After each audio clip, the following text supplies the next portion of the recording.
19वें पारे में अल्लाह पाक फरमाता है क़ाल रसूल, उस वक्त रसूल कहेंगे या रब्बी, ए मेरे परवरदिगार, मेरा मसला हल कर, मेरी एक शिकायत है, मेरा एक दावा है। इन्न कौमी, मेरी कौम ने, मेरी उम्मत ने, इत्तखज़ू हाज़ल क़ुरआन, ये जो कुरान तूने देकर मुझे दुनिया में भेजा था, इस कुरान की वजह से मेरे नवासे इमाम हुसैन जहर देकर शहीद किए, मेरे नवासे हज़रत इमाम हुसैन गला काट कर शहीद किए, मेरे घर की औरतों के दुपट्टे छीने गए, हज़रत ज़ैनब हुज़ूर सल्लल्लाहु अलैहि वसल्लम की बेटी हैं, हमल की हालत में बर्छा मार कर, तीर मार कर ज़ख्मी किया और वो शहीद हो गई। इस कुरान की वजह से हज़रत नबी पाक सल्लल्लाहु अलैहि वसल्लम को मक्का छोड़ना पड़ा। इसी कुरान के लिए हज़रत हमज़ा के जिस्म के टुकड़े टुकड़े हुए। इसी कुरान के लिए जंग बदर और जंग उहद में सहाबा किराम शहीद हुए। इसी कुरान की वजह से हुज़ूर अकरम सल्लल्लाहु अलैहि वसल्लम को 2-2 महीने तक भूख बर्दाश्त करनी पड़ी। यही कुरान है जो इतनी मुशक्क़तों के साथ आसमान से ज़मीन पर मक्का में और मदीना में उतरा और सहाबा के सामने पेश किया गया। अल्लाह पाक फरमाएंगे, आगे आने वाली नबी फरमाएंगे, मेरी उम्मत ने इत्तखज़ू हाज़ल क़ुरआन महजूरा, इस कुरान को रख छोड़ा था पीछे।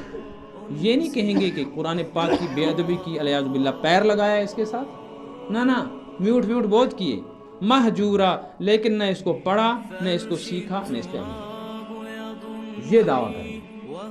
तो कहेंगे परवरदिगार अब आप फैसला कीजिए। नहीं,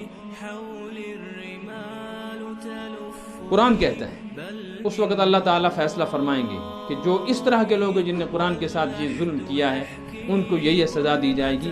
जब वो सज़ा सुनी जाएगी, जब वो तो ऐसे करेंगे सुनने वाले जिनके मुतालिक सज़ा। अब देखिए हमने क्या किया, अल्लाह बचाए हम ना हों उसमें। अगर किया है हमने ये जुल्म तो तौबा कर सकते, जो चले गए उनको तौबा का मौका नहीं। आप देखो जब कोई अचानक हादसा आता है ना, लोग ऐसे करते हाय करते ना, अचानक बात है, ये हाय करना होता है अफसोस की निशानी। हाय हाय समूदा, हाय ये हादसा हो गया, एक्सीडेंट हो गया, हाय ऐसे करते। लेकिन हमारा हाल ये है कि हम नाखून और ये जगह, सख्त जगह दांत में पकड़ते, काटते नहीं है। कोई काटता भी है, ऐसे करके छोड़ देते, जरा सा भी दबाने को कोई तैयार। क़यामत के दिन क्या होगा, हुफ़ातन उरातन, वो नंगे होंगे ना सारे, कपड़े तो किसी ने पहने नहीं होंगे।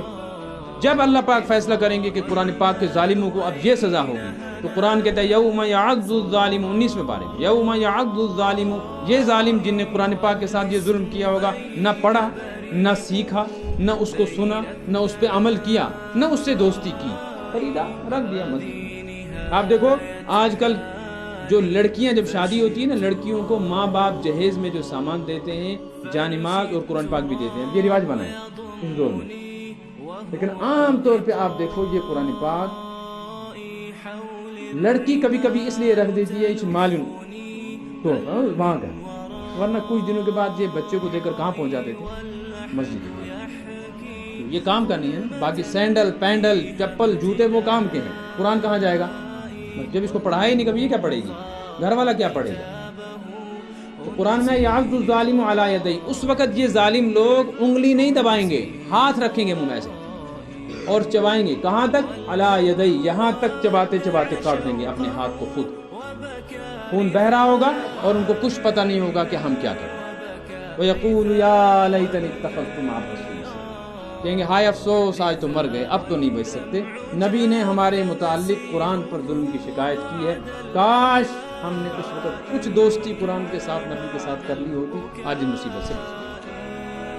तो मेरे बुजुर्ग और दोस्तों, अल्लाह के सबसे ज़्यादा नज़दीक करने वाली चीज़ कुरान, और अल्लाह से ज़्यादा दूर करने वाली भी कुरान। नहीं था कुरान हमारे पास, पढ़ा ही नहीं, सीखा नहीं, कुरान मिलता ही नहीं था, पढ़ाने वाला कोई था ही नहीं, तो महरूमी तो थी, लेकिन एक उज़र था कि परवरदिगार हम सीखते, कोई सिखाने वाला नहीं, कुरान देखते लेकिन कहीं मिलता नहीं था।